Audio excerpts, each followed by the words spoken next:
What is up, guys? Randomodium here. I've gotten quite a few people ask me to make a beginner's guide to divers, and while I'd love to do so, I'm very hesitant because Riot is most likely going to update the diver class next. Divers are one of my favorite classes though, so instead of doing a beginner's guide, what we're going to do is we're going to talk about the upcoming diver class update that Riot will most likely be doing at the end of the season. I know that it sounds crazy that we start talking about something that's going to occur at the end of the season, during the mid-season, but I feel like it's important to talk about it now because we want to have our voices heard, that we need to be thinking as far in advance as Riot is. Riot is most likely already working on the diver class update, so if we waited a couple months to give them our input, it would most likely be too late for them to actually incorporate any of the changes we desire.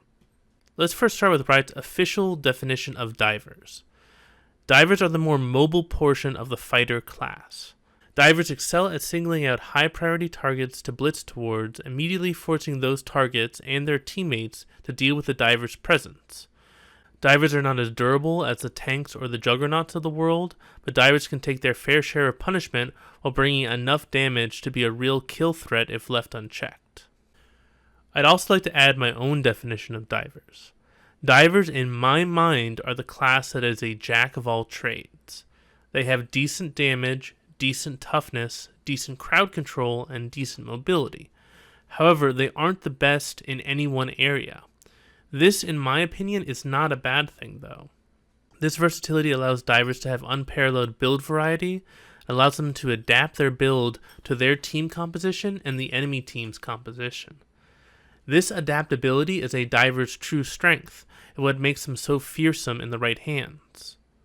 If you're interested in what makes each class unique and what are the differences between each class, check out my How to Find Your Ideal Playstyle class and subclass video. Next, let's look who makes up the diver class. Riot defines the following champions as divers: Aatrox, Camille, Irelia, Pantheon, Renekton, Wukong, Elise, Hecarim, Jarvan, Lee Sin, Nocturne, Reksai, Vi, Xin Zhao, Warwick, and Diana. Alright, now before I get some hate comments, let me explain a few things. 1. I removed Evelynn from the divers list because Riot says that they intend to rework her to make her an assassin. 2. The original list did not have Camille on it because the list came out before Camille was released. I added Camille to the diver list after doing a lot of research on how people play her and what Riot's intentions were when developing her. However, it could also be argued that she is a skirmisher or a hybrid skirmisher. 3. I added Reksai to the list because Riot has said they intend to move her away from the Vanguard class and closer to the diver class. 4. Champions like Olaf, Shyvana, Udyr, and Volibear are not included because Riot considers them to be juggernauts, not divers. So what are the criteria for being part of the diver class update? Personally, I feel like the governing criteria should be if the champion's kit is dated, or if they have no strategic niche in the game. What I mean by a strategic niche is that there's no real reason to pick them over another champion besides just their relative strength when it comes to numbers.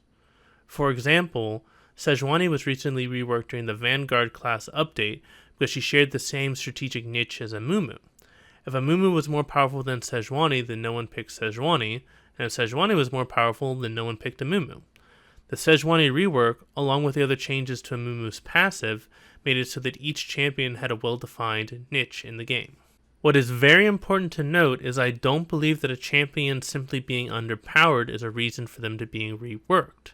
If a champion is underpowered, then they can usually be fixed with a buff, and they don't need a full rework. Buffs and nerfs are just changing numbers and can be done very easily. Reworks require completely changing a champion's kit. Alright, so let's first figure out who's most likely not going to get a rework. Camille will not be part of the rework because she was just released. Likewise, Warwick is also off the table due to his recent rework. Next, let's talk about the champions that I don't feel should be included in the rework because they don't have dated kits and they do have a strategic niche. Renekton, Wukong, Elise, Hecarim, Lee Sin, and Vi all fall into this category. They all have unique kits, and they all have unique reasons for picking them in a team comp. They all provide something that no other champion can, and they all have their own strategic niche in the game. However, if you disagree with me on these champions, please leave a comment below on why you think those champions should be considered for a rework. This leaves us with Aatrox, Irelia, Pantheon, Jarvan, Nocturne, Rek'sai, Xin Zhao, and Diana for possible reworks. So of course I have to do a countdown style with the rest of the video starting with the least likely champion to get a rework and ending with the most likely champion to get a rework. By my will, this shall be finished. Number 8. Jarvan, the Exemplar of Demacia. Jarvan barely squeaks in on the list at number 8. In fact, the only reason why he's made the cut is because a lot of people complained that his ultimate is a weaker form of Camille's ultimate. However, just because one champion has a weaker version of another champion's ultimate doesn't mean that they should be reworked. Should Caitlyn be reworked just because her ultimate is a weaker version of Jin's ultimate? Hell no. Some champions need to have weaker ultimates because it allows them to have more power in the rest of their kit. Sejuani is a perfect example of this. She had way too much power in her ultimate and it was strangling the rest of her kit. By making her ultimate less powerful, it allowed for more power to be given to the rest of her abilities and making her a better champion overall. Jarvan is no different. He doesn't need a more powerful ultimate just because a lot of champions can dash over his wall. In fact, I'd argue that because champions can dash over his wall, it makes him even better. If an enemy team picks an immobile team composition, then Jarvan's value becomes much higher. And if your team has AoE ultimates, then Jarvan's value becomes even higher than that. This shows that Jarvan has a strategic niche in the game, which is why he only comes in at number 8. Help is not coming. Number 7. Nocturne, the Eternal Nightmare. Nocturne is one of those champions that is always lingering on the edge of being meta. Like in game, he lurks in the shadows of what is flavor of the month no matter how the meta shifts or turns. The reason for this is his iconic ultimate. Nocturne's ultimate is arguably one of the most powerful abilities in the game. It removes all vision from the enemy team and gives Nocturne unrestricted access to the enemy team's carries. However, because Nocturne's ultimate is so powerful, it greatly limits the rest of his kit.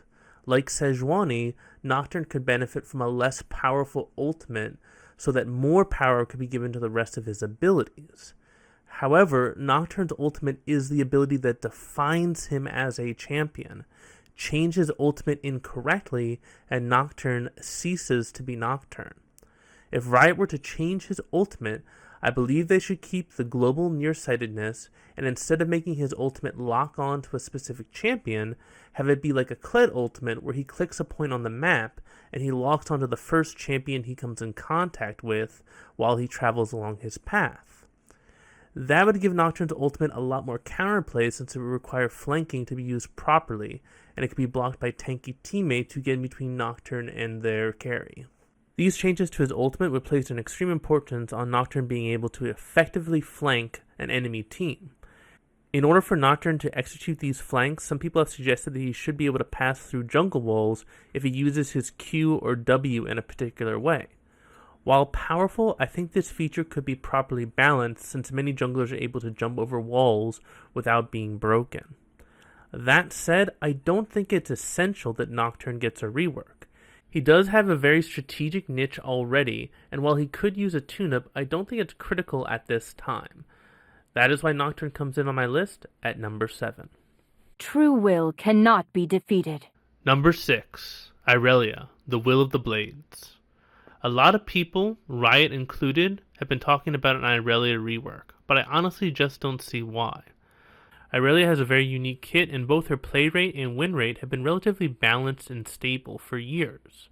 Sure, she's gotten buffs or nerfs a few times, but I honestly don't see how she needs a rework more than the other champions on this list. Honestly, the best argument I have for why Irelia should be reworked is that she fulfills the same strategic niche that Camille does. Both Camille and Irelia kind of walk the line between diver and skirmisher, except Camille just feels a little bit better in a lot of ways. Camille can use her E to escape from bad fights, her engage with her E is more reliable, and her ultimate has great outplay potential because it makes her invulnerable for a few seconds. If Riot was to rework Irelia, then I think the goal should be to distinguish her more from Camille, and give Irelia something that Camille can't do. This is why Irelia comes in on my list at number 6. Pain is temporary. Victory is forever. Number 5, Aatrox, the Darkened Blade.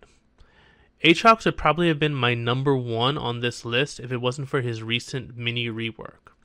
Now it feels like Riot has at least a path forward to making him a viable champion. Long term though, I feel like Aatrox should be considered for a full rework. Aatrox's model and voice feel kinda dated to me, and his kit could definitely use a tune-up. Right now his wings just hang kind of limply at his sides. I want his wings to be alive and powerful. When he uses his Q, it feels like he just jumps into the air, rather than using his powerful wings to propel him into the air. The biggest problem in my mind with Aatrox currently is he fulfills the same strategic niche as Tryndamere. Both Aatrox and Tryndamere are designed to be these unkillable auto-attacking monsters, but a lot of times I feel like Tryndamere just does the job better. However, that may just be a numbers issue that Riot needs to fix with a buff to Aatrox. If Riot is going to rework Aatrox, I would encourage them to focus on giving players a strategic reason to pick Aatrox over Tryndamere.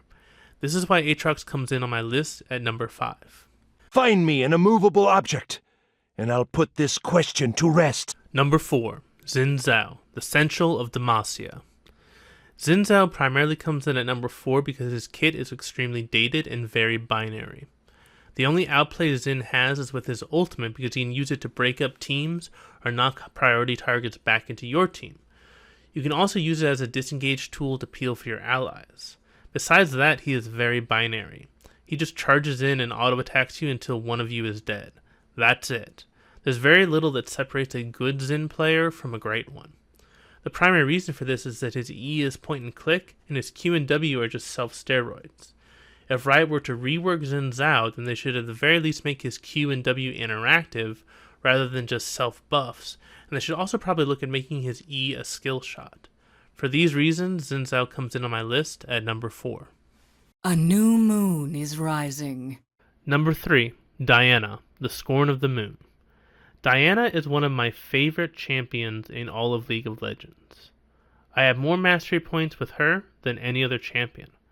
However, since the rework of Assassins, I and many other people feel like Diana has no strategic niche in the game.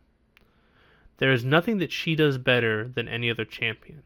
There is no reason to pick her over other AP assassins, skirmishers, or divers. One of the easiest ways to make Diana unique is to truly make her an AP diver that is played only in the solo lanes. That would give her a real strategic niche. If that is the way that Riot wants to take her, then they need to do to her what they did to Echo, but in reverse. When Tank Echo was overpowered, the way that they fixed it is they reduced his base damages and increased his scaling. If they want Diana to become more of an AP diver, then they need to do the opposite and increase her base damages while decreasing her scaling. I also think that having her shield scale off of maximum health would also incentivize her to build more like a diver rather than an assassin. Most divers have at least one powerful form of CC within their kits, so if Riot wants to make Diana a true AP diver, they would most likely need to buff or rework her E because its current form is not a very powerful form of crowd control. Additionally, Diana also struggles because of the lack of AP diver items. One of the core things that makes divers powerful is their adaptability and how they build. However, there aren't many items available for AP divers. AD divers have items like Trinity Force and Titanic Hydra and Sterix Gauge, which allows them to deal a lot of damage while still building tanky. AP divers need similar items if they're ever going to play more like divers and less like assassins. However, these items could be easily abused by other AP champions if not done correctly. The easiest way to prevent this is to make the items melee only. With these changes to Diana's kits and her itemization, Diana would have a unique place in League of Legends as the only AP diver that's played in a solo lane. That is why Diana comes in on my list at number 3. They are privileged to die at my feet. Number 2, Pantheon, the Artisan of War. Pantheon was one of the first champions I fell in love with in League. I loved his all-in style and the massive amount of damage he could do. However, the best thing about Pantheon has to be his mana drop. The problem with Pantheon is he has an extremely dated and binary kit, and his scaling is completely off. Pantheon is an absolute nightmare in the early game. He's arguably the biggest lane bully in the game. However, if Pantheon doesn't get fed early, then he's pretty much useless after the 25-minute mark. This feast or famine playstyle is something that Riot has been trying to fix, as evident by the Assassin reworks, so it makes sense that Pantheon would be very high on the rework list. In order to make Pantheon a more healthy champion, I think the first thing that Riot needs to look at is his passive. The way that his passive is structured, it is extremely powerful in the early game and near useless in the late game. Early game, being able to block a couple of auto attacks or tower shots is huge, but in the late game, it's not very useful. The next thing that has to go in my mind is Pantheon's point and click stun. It should be an AoE jump that stuns targets in the center. Pantheon's E also feels very dated and counterintuitive. A channeled ability on a diver feels very clunky. I would expect Riot to rework it into a multi-part AoE ability that is directed in front of Pantheon, similar to Sejuani's W or Rengar's Q. Pantheon's Q could remain point and click, but it would be nice if they rewarded him for getting into the fight rather than just poking enemies. Maybe make it so that it deals bonus damage or gives him a small speed boost if he's in melee range when he uses his Q. I don't think they should change Pantheon's ultimate since it's the most iconic part of his kit. It would be nice if they updated the animation so that he actually jumped to the location like Galio does with his ultimate, rather than just drop from above the screen. Pantheon has a huge amount of work that needs to be done to bring him up to the current standards of champions. For these reasons, that's why Pantheon comes in on my list at number 2. Number 1, Reksai, the Void Burrower. Reksai comes in at number 1 on my list because we know that Riot wants to rework her to be a diver. It's pretty much all but guaranteed that she'll be part of the diver rework. Rumors are that her knockup is only going to affect one person now, and that she will most likely be getting some damage buffs as well. I also think that Riot probably feels like they missed the mark with her ultimate, since people only use it to get back to farming faster, hence why it's called the farm alarm. I could see them rework it so that she could spawn a tunnel at any location she wants and then teleport there. Alternatively, that may be too powerful, so they may just scrap the ultimate altogether and give her something else. While Reksai may not be as dated or binary as some of the other champions on the list, Riot has made it very clear that they plan on reworking her, which is why she comes in on my list at number 1. So do you agree with my list, or do you think it's trash? If the latter, who do you think is more deserving of a rework, and why? Also, if you have any ideas on how Riot should change these divers, then leave a comment below with your suggestions. If you've liked this video, please give it a thumbs up, and if you've made it this far in the video and you haven't subscribed yet, please subscribe to stay up to date on all of my videos. I hope you all have a fantastic day. This is Randomonium, signing off.